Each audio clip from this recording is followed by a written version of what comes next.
Okay, I know it's working now because there's always something, right? Always something with tech. So usually it's like the sound. Now it's the camera. Like my back facing camera doesn't work anymore, and it's the software, right? It's the software saying the vision is now has now updated that it doesn't work with the hardware. Get it, got it, good. But I figured it would be a good time more than any to be talking aloud to oneself and figuring share this process. Ended up taking account of these lemons, despite the fact that they give you a count, right? There's still a margin of error, right? So sometimes you can't base a recipe, or you can't base a productivity score, right, based on a count of something, but instead the lack of error in something. There's no way for it to be perfect, and now it's just a matter of the acceptable error, right? And so I got the counts and want to see what others are guessing as far as the guessing game of things. But I've been doing a lot of research on making lemonade and what makes good lemonade versus bad lemonade, or what makes a better lemonade. And one of the things that I didn't even consider as far as just get lemons, just get a big box of lemons and start pressing stuff. No, there's more to making a good thing lemonade, because that's the one thing that always got me too, as far as like my grandmother would get. And this is just its own. I never understood lemonade from straight lemon, sugar, and water. You know what I mean? All the lemonade I've ever drank, they claim to be natural lemonade, or it claims to be natural lemonade, but there's always that one little something, or aside, unless you see them literally squeezing. And one of my favorite businesses, you can literally see them squeezing lemons in the back as I'm doing now. Granted, by the time that the lemons have got to the front, they probably are already gone through this process. But it's making me kind of see what it's going to take, right?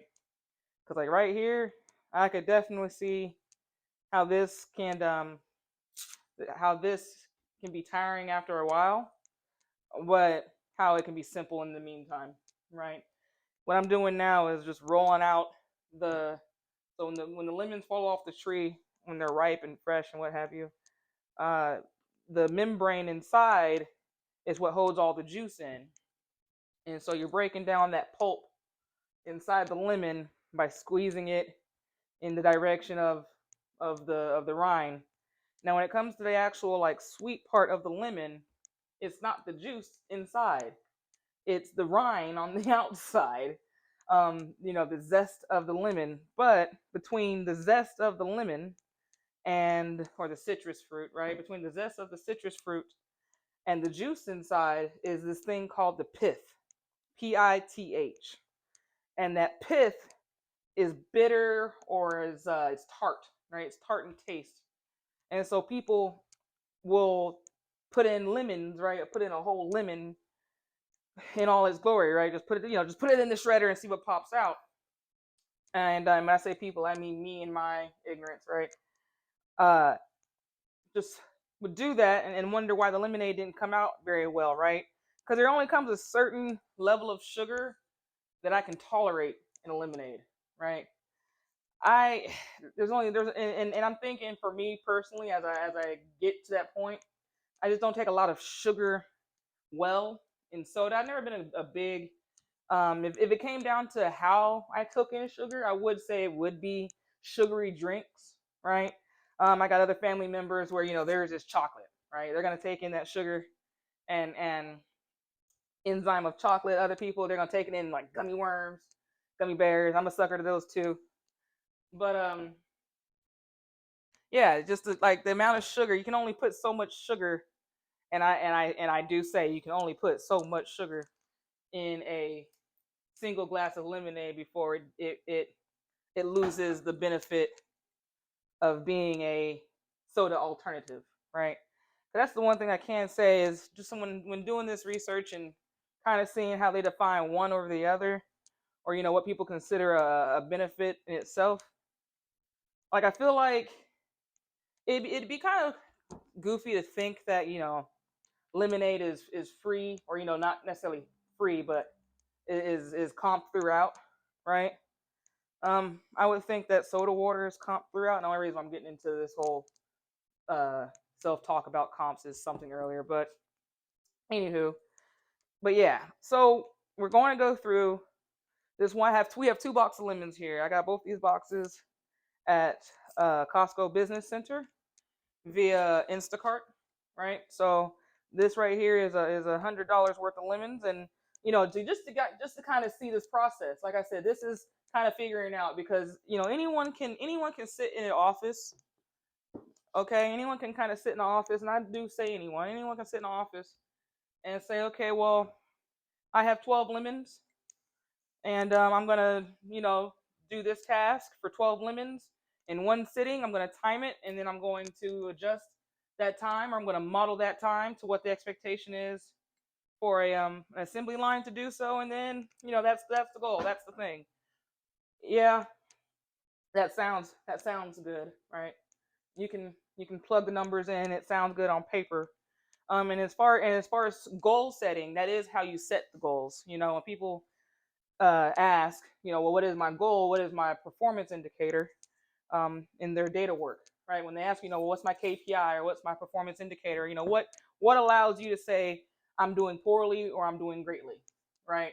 Because I'm here to do good, but what's making me do poorly, and what is showing that I'm performing poorly, and what is it I'm showing that I'm performing greatly, right? Because anywhere you see someone who's just performing entirely poorly, there's something that they're performing greatly, if performance is the question, right? And sometimes that's just not what gets measured. Now, on the granted side of that, on the flip side of that, right, your windshield wipers can work amazingly on your car, but if your fuel pump is what's working poorly, the value of my windshield wipers give no value, right? Car doesn't move, the windshield wipers working or not working don't add or subtract the value from the car. They're not golden, they're not golden windshield wipers. There we go. Juicy. Um, where was I going with that? But yeah, we're gonna see how long this is gonna take. I kind of give this whole box, I gave this whole process. Like I said, the first thing I did was I set up the tools that I know I'm gonna need, which is the cutting board, the grater, which we'll get into that. Like I said, the skin of these things is gonna be the next step in seeing. And I got the bowl over here, which the bowl's over there, and all the tools are over here. So I didn't even do step one, right? You gather all your tools at one workstation, right? Just to save on movement. And I'm saying that as far as being able to get something done, right? Focused and done in a sitting, or focused and done in a timely or spacely way, right? Because this is as much space, right? This is as much space as one's going to have or may have or be able to manage, right? In a given event, such as I've been looking into the different county events. I've been looking into different county safe spaces and some of the legislation that they have in mind, or some of the rules and policies that they want to incorporate for mobile food service and concessions, right? But like I said, for me, the one thing I did look up in the meantime of doing this, right? Because that's what you got to look at as far as the labor of this. How much is worth in labor to come about this product, right? Product's nothing new, you know. And like I said, while some and many perfect the different recipes of such, being able to perfect the recipe of it being completed, and completed in a matter of success, right? I think I played it. I think I played it online a couple weeks ago, but I know I played it growing up. It was a game called Lemonade Tycoon, and I'm saying it like this because it's, like I said, it's a matter of having levers that are understandable. It's a matter of having processes that are understandable, and then being able to translate those things into models. Because, like I said, it's one thing to build a model, and then it's the next thing to okay, take that model and thus you know manufacture and manifest the men and manufacture the manual labor, right, necessary to make that monument, or to complete or accomplish that monumental task, or undertaking.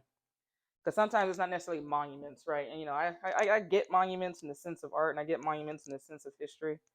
Um, so I'm not sure if they're still in vogue, still in vogue. But I can. Oop, there we go. We got a spitter. I can see. I can see where. I can see where this can be tiring after a while, and I also see where this can be improved. But again, then it goes into, okay, well, what matter of taking is it going to be to have it be an approved process? This particular lemonade right here is not for, like I said, this is not for sale. This is the R&D, or the research and development stage of lemonade happiness. But uh, we are in good way and good attitude. Yeah, there we go. See, so and then you start seeing some of the hazards. That's what the tangent I kind of missed off on. There was a point that I said, okay, well, what are some of the laborious natures, right? Laborious natures of this undertaking, because those are some of, and that's how you define risk management. That's how you start getting into rates of insurance, or describing, right? Because that's the other thing too that's going to make the major haul is you got to describe to these parties, right? And trust me, I thought, why not two hands? But it's not, doesn't work the same. But you got to describe to these entities, right? Namely, insurance companies and shareholders and angel investors, how to have you. You gotta explain to these entities what you kind of do, and give it a truthful outlook, right? Because like I said, if everyone in their simplistic mind thinks that, oh, it's just this, right? It's just this, right? Okay, well, I'm happy they have that 30,000-foot view, but when we get down to the last 21, right? When we get down to the 21 that matter, then where does that leave us, and how awesome this is or is not. I have a couple ideas in being able to pull the most out of this fruit.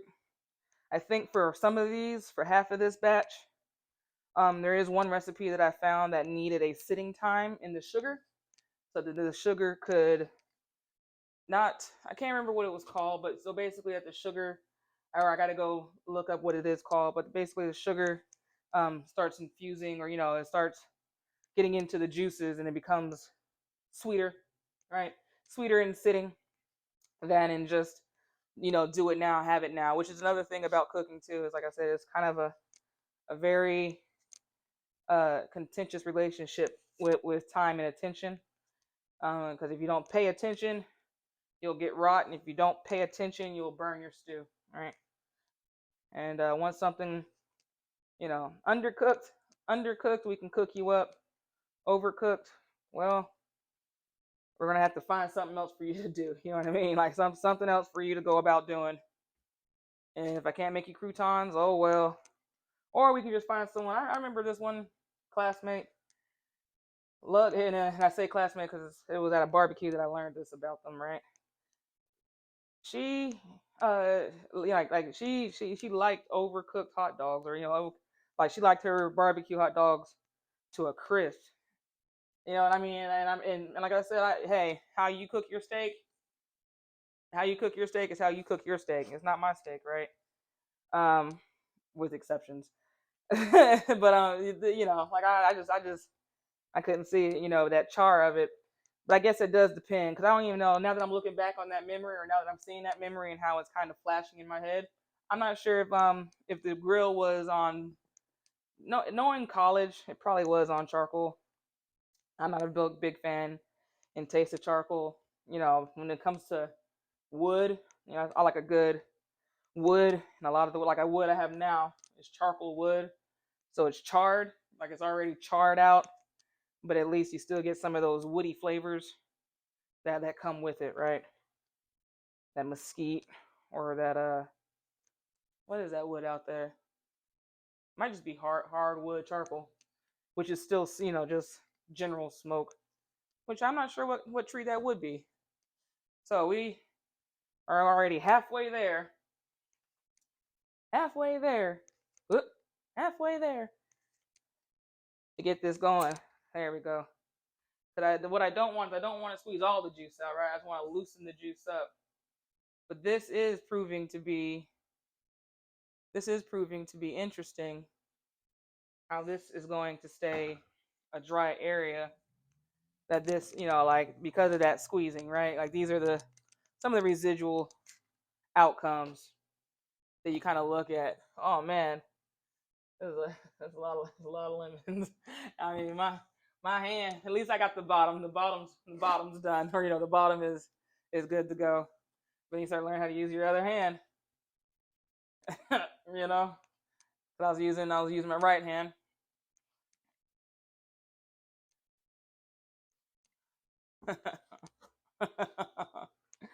Yeah, I can definitely see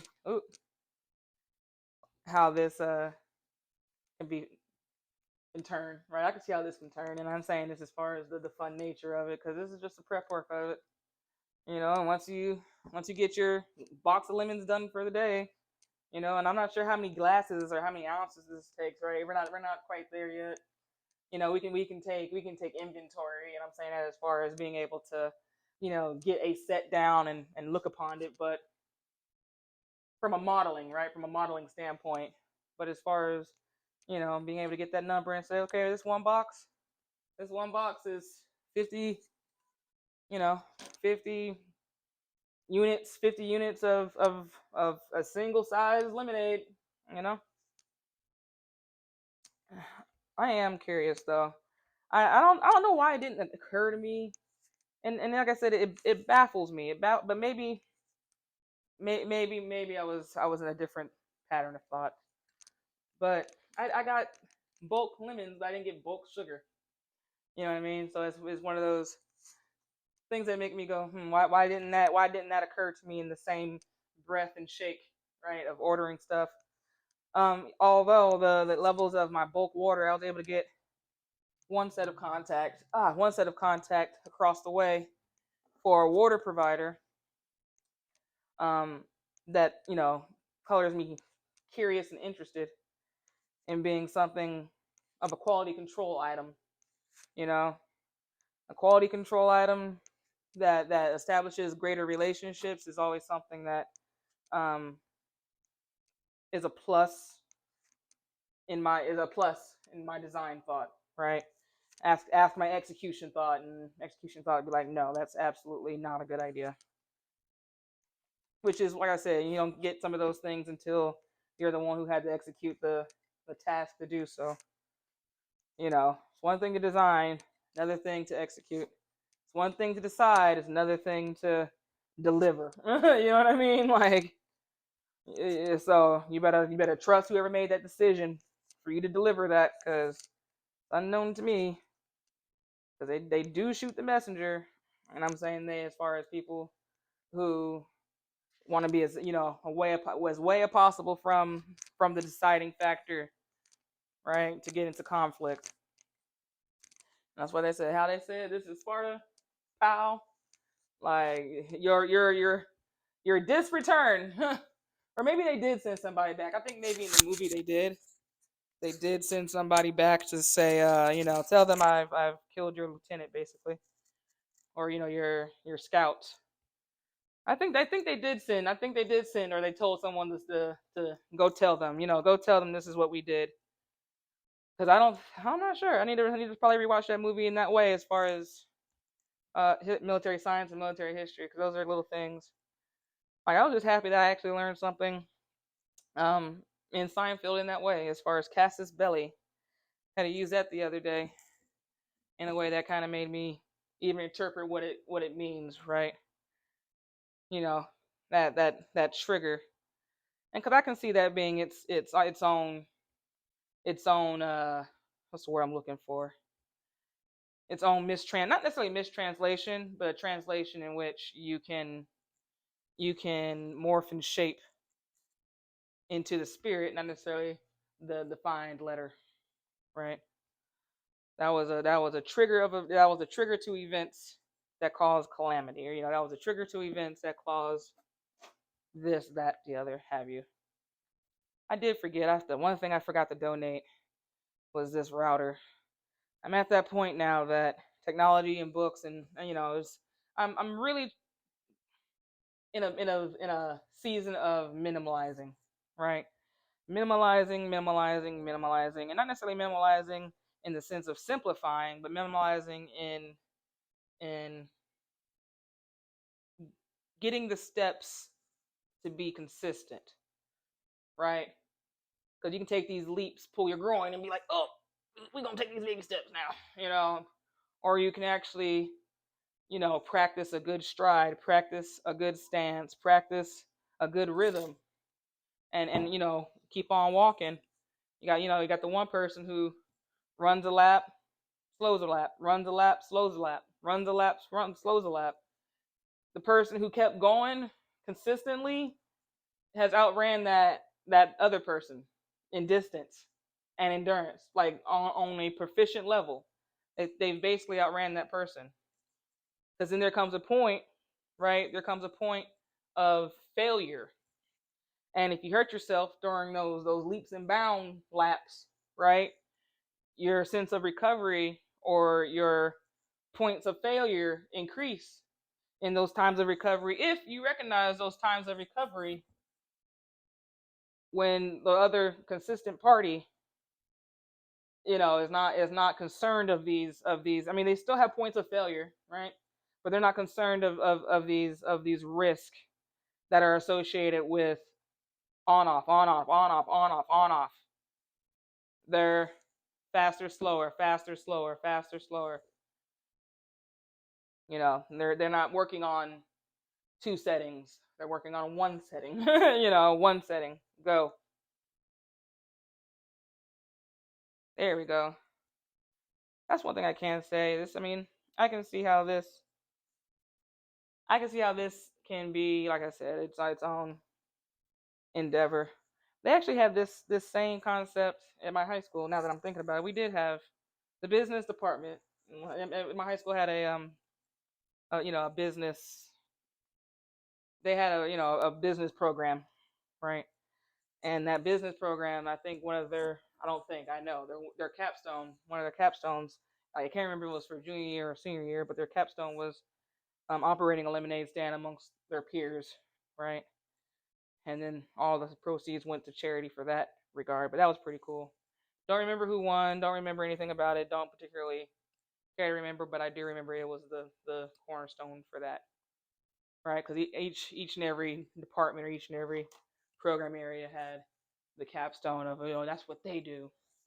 For mine it was skills. We go to skills, right? Because it was such a small department, whereas the business department was larger in size, right? Same thing with the law department, and let's see, law department, business department, graphics had a pretty big department. CAD was small. IT was probably next, if not computer graphics, IT. Then no, it was computer graphics, then engineering, then IT, then CAD, and then us, the networking cats. And I feel like I'm forgetting somebody, but at this point, I don't care. You know what I mean? Like, I care, but it's idle thought, right?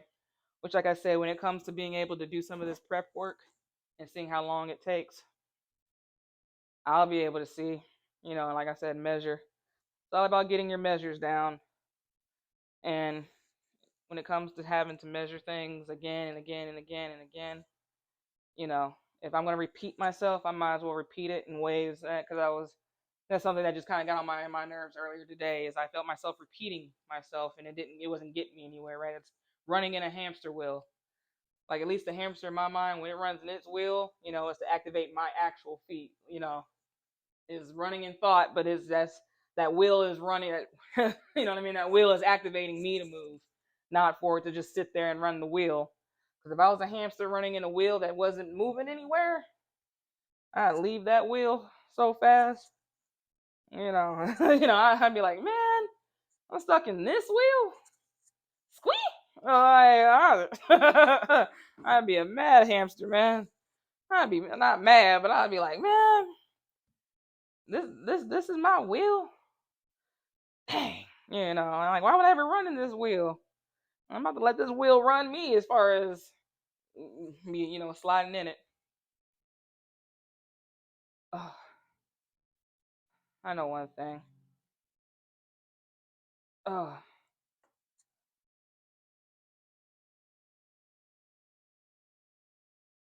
do people tell you bad news or do people share bad news? People share bad news. Juicy. I already had this one planned out as far as marketing and labeling and all this other stuff. This is called original squeeze, and squeeze is missing. It's missing. Squeeze is missing the last e, right? So it's just original squeeze or OG squeeze, something to that effect. So that has some marketing material. That's how I'm seeing it. But I do see this because it has to go. And I'm saying this as far as working in automation space, right? Because I can feel it in my hand already.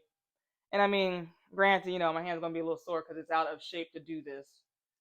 But if you having to do that all the time, every day, with a variety of things, it become tiring soon. So to think, you know, how do you get these rollouts, knowing some of the things that are happening? Because I can tell you right now, like this surface is already kind of um, not working. So it had to be a textured surface. And then you start talking about textured surfaces, that comes into thinking about cleaning, right? Textured surfaces.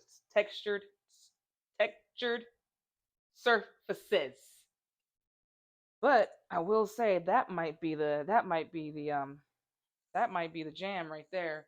And the only reason why I'm getting so caught up, number one, in being able to pronounce that clearly the first time, or enunciate to pronounce. I'm not sure the um, absolute definitive difference, right? But uh, textured, I could definitely see the same realms of, say, Legos, right? I feel this is a, I feel this is a job for Legos. I think Legos, but now it's a matter of how do you. Ooh, ha ha! I see, says the blind man to the deaf dog. I think this is a job for Legos, like on a real. Like I already kind of see it. If you have a kind of a squeeze wheel, right? It's going to squeeze across the peggings, and that pegging is going to have the same gripping nature, right?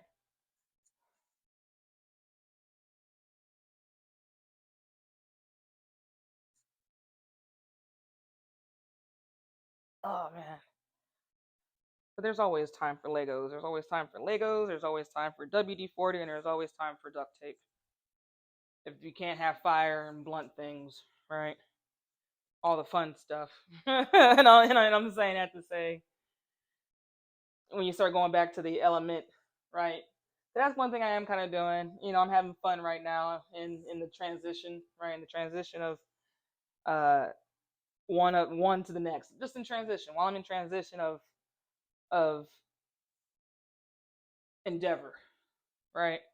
I'm reviewing, right, all of the education I have up to mine, because one of the biggest endeavors or one of the biggest focuses I have now is in adult education, right? Adult education is very important, and with the changing tide of work, right? The changing tide of work, adult education is something that I think is going to increase in value, despite people feeling as though college education. I don't know why they hear college is a scam versus adult education, but I think that's because of the nature of college versus adult education, right? Um, but where was I going with this to say? But these are some of the memories that come about it, but also allow me to see out, right? Be able to see out what we've learned. Like I was even kind of looking at this as far as putting down and tasking, because one of the things that I enjoy doing um, as an analyst, or one of the things I like doing as a facilitator, is instructions, right? Printed instructions, PowerPoint instructions, pamphlet instructions. That was one of my classes for technical writing. Was give me a pamphlet of directions, instructions, or whatever, and design it for an audience of this with this, and yada yada yada. And so if I came to someone and said, okay, grab this box, or get the box of lemons and deliver me a count of lemons, right? It wasn't until I got up to a certain number, and I just I have good attention span. Like my attention span is based more on interest than level of attention. It's just a matter of don't get distracted. But in the middle of counting, I found myself being able to go, huh, right, and not. And luckily I had something to write down. I wrote down the number and continued on. It wasn't something that distracted me from the task. But in the realms of instructing or having someone else do that, right? That's how you end up with lemons that don't get counted. Is it important? Is it important that we count every single lemon? You know what I mean? As far as, is it important that we count every single lemon if it's going to hold up a supply chain, or if it's going to require that step, right? But even then, like I said, being able to do it, or doing it and then realizing, oh, this is an unnecessary step, or worth this step is not worth having a point of audit, right? And sometimes you don't want everything to have a point of audit in the beginning, right? Because if you try to plug up it, like the holes you try to plug up are the holes you actually need in your strainer. And I just did that from right here, right? As far as looking at, like, the holes you try to plug up sometimes are the holes in the strainer you need. And so you don't want to, you don't always want to put an audit point on things from the very beginning, right? But when you do that, right, that's how the cattle designed the roads in Boston. And I'm saying that as far as I think that's a myth. But the concept very real, right? If it's not real, that the matter of just letting the cattle roam, right, or letting the cattle roam free, or graze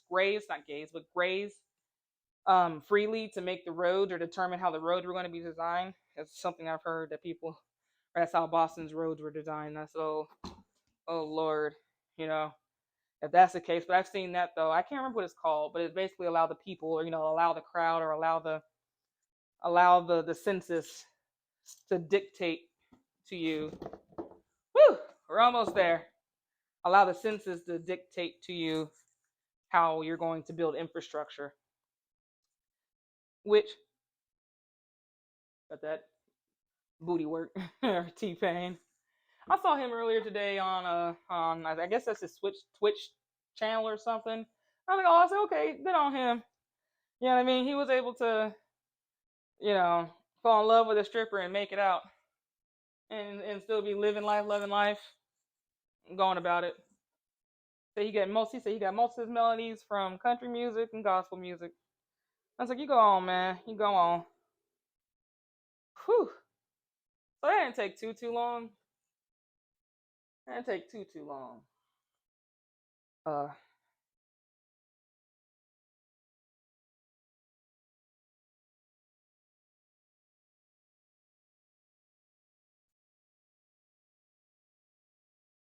Man, I will say, food prep. I had a, I remember one food prep from up the street over here at one of my other jobs, and because I came in, I was the opener.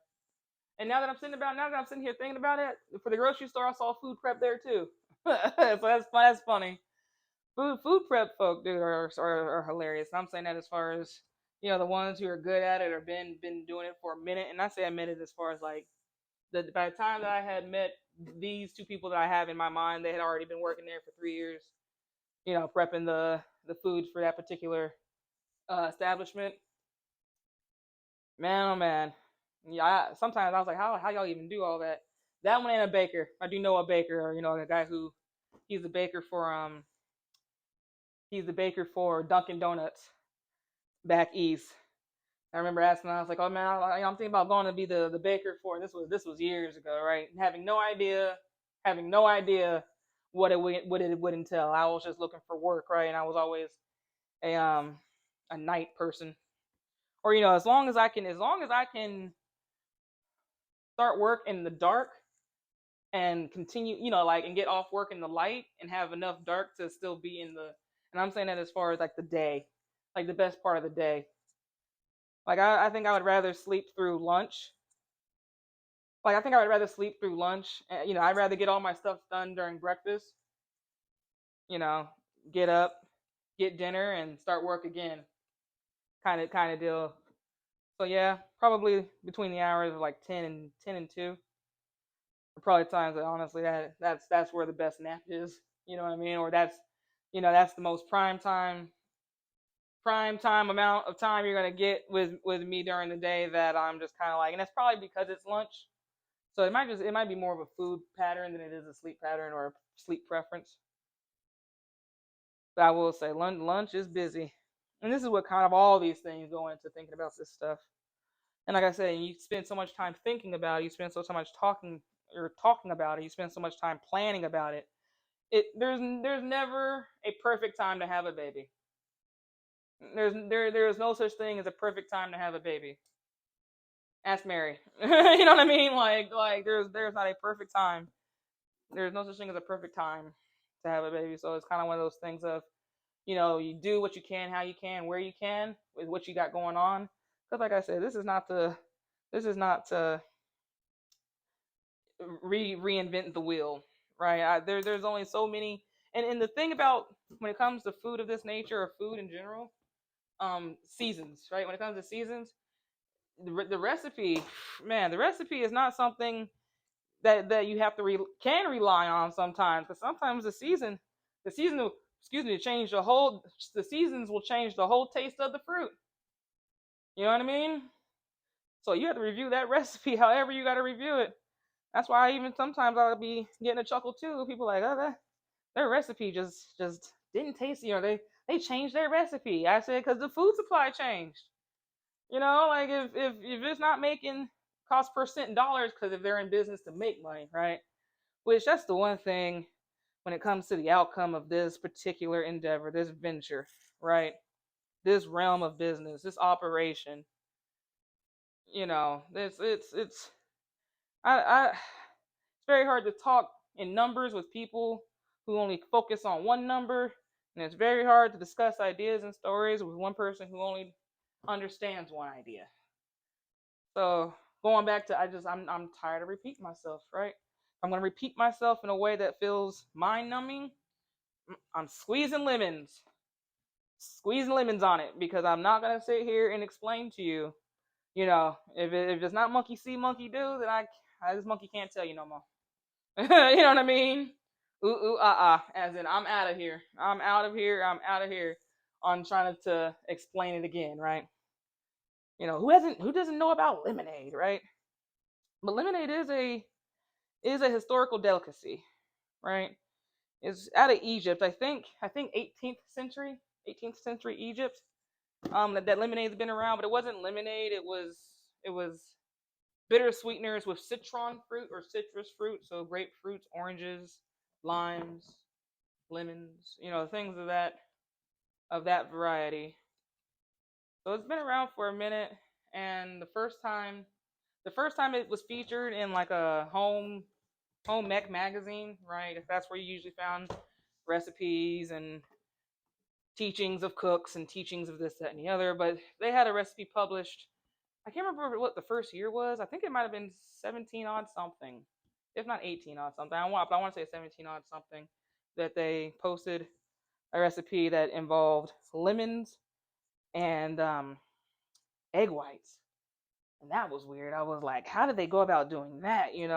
But in today's realm and society, allergies, man, that's something that's been of curious too. That allergies just up and increase in the world, or am I just recognizing and respecting allergies in a way that I didn't consider before?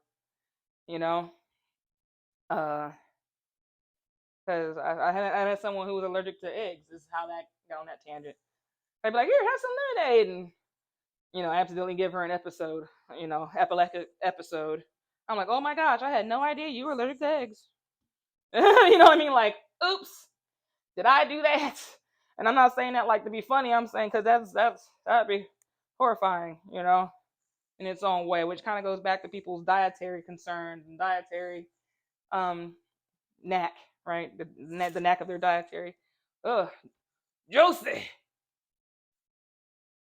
I said that earlier today. I was at a restaurant that I said, see, they gotta serve a moose steak, and then when they do serve a moose steak, do something goofy.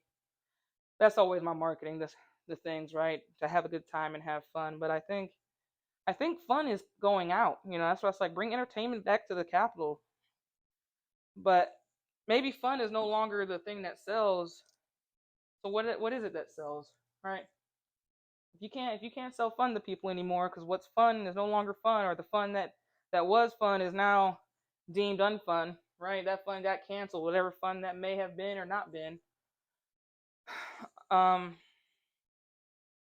telling you, Gen Z, y'all cancel. Y'all don't fall for this only okay button stuff. Y'all go, nope, where's that exit out button? No, there is no press okay or nothing. No, y'all have put that exit. Y'all draw out your own X and say nope, skirt, cancel. I'm not doing that, or that's not what's gonna be happening, or nope. And I get it, I do. But there comes a point that you just say, you're not gonna talk to me funky. I can handle a couple days you talk to me crazy because I get a little crazy too. But when you get funky, nah, we're gonna have to find out where that funk came from. Way over there from your funky self. Nope. Way over there. I am not. Save that funky for your monkey. And I am not your monkey. So, out. But we're down to the last couple lemons now. I'm going to take a break. Come back, see what this looked like on the production scale, right? And then get to the cutting and the zesting. Because we got to skin all these things, right? We have to skin them all. Because that's how we're doing, right? That's where the flavor is. I think we're gonna do a blind split, and blind split meaning we're just gonna split it to the best of our sight, right? I'm not gonna sit there and go one for you and one for you, one for you, one for you, two for me. I mean, one for you, one for you. So that's how it turns out. I was happy that I was able to get a good laugh. It's cool to be around people who understand you the first time within the quirkiness of maybe how you say something, right, or within the quirkiness of the analogy or the quirkiness of the metaphor. And everyone has had that experience, and I will say everyone, because it's a commonality of human nature for that to happen, right? One for me, one for you, one for me, one for you, and then somewhere along the way, they go two for me, one for you, two for me, none for you, right? Somewhere along the way.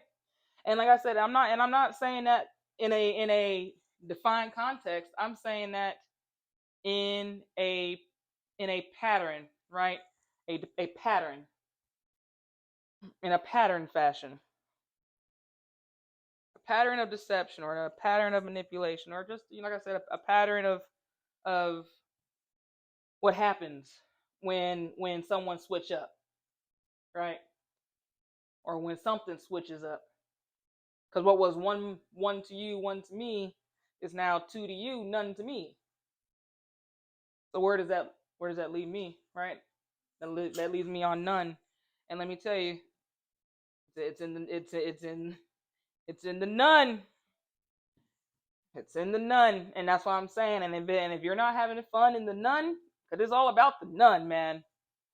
When I say the none, I'm talking about the have not of problems, the have not of worry, the have not of fear, the have not of a concern. You know what I mean? For I have Jesus. That's why I have all those have nots, right? So it's in the none. Like I said, the fun is in the none, hence the none. But when you're talking about scale and there is none on scale, and you're asking for fun and games. And let me tell you, fun and games. This is not It's not a game, and it's not meant to be fun. You know what I mean? But it's okay to have fun along the way. Which even then I was laughing, I was having fun with myself earlier. Just cracking up to oneself. And I was thinking, if I was listening, if I was outside looking in on self when I was in my kind of, like I said, third mindset. I was, if I was third party looking in, I was thinking to myself, I said, "Oh, that's what they mean by, hey, you sound like y'all having too much fun in there."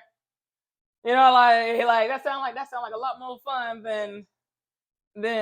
a lot more fun than what could be possible. You know what I mean, as far as racket or anything. You know what I mean? Because people having a good old time and talking and having, but see, that's where it comes in too. Which I said a lot of times, the best way to destroy an organization is their communication. And so when it comes to having too much fun, sometimes the matter of fun that they're trying to equate it to is communicating reform or revolution, right? Because why else would people usually communicate, and I say people, and I do say people, um, in that regard, right? Uh, what's the word? Not necessarily dissension, but you're gonna have, you're gonna have those Hueys, and I'm not sure if you're familiar with that Boondocks, or the TV show The Boondocks. Basically, Union came in, or Huey came in and was speaking upon these different ideas, right? Whether to union or not union, to whether to take on these policies or that policies, to follow a state of capitalism or to follow a state of nonprofit, to follow, it gets serious. That's what I'm saying. So I'm looking at my hands, right? I'm looking at how long it kind of took. It took me about an hour and a half without hurting myself. You know what I mean? So an hour and a half, and that includes all the prep and the phone ringing, this, that, and the other. Like 2 hours, right? 2 hours for a box, and so I have two boxes here, and so that's 4 hours, right? So that's a 4 hour. That's already, if you came into work at 4 a.m. in the morning, to just do prep work of lemons, right? That's what you did, 4 hours to do that. As long as you get this done within 4 hours, like you get them washed, rolled out. But I think within 4 hours, I'm about to get it cut, right? If I get them cut and zested up and things like that, I think that might add into it, which gives you a day, or gives you a job. Once that job is done, you move on to the next job, next task. Computers work the same way. But like I said, I'm looking at this. I'm feeling the residue. I'm feeling like y'all can't smell it, but I smell. I smell the citrus. I'm in it. It's prep work. So I'll see y'all on the next set.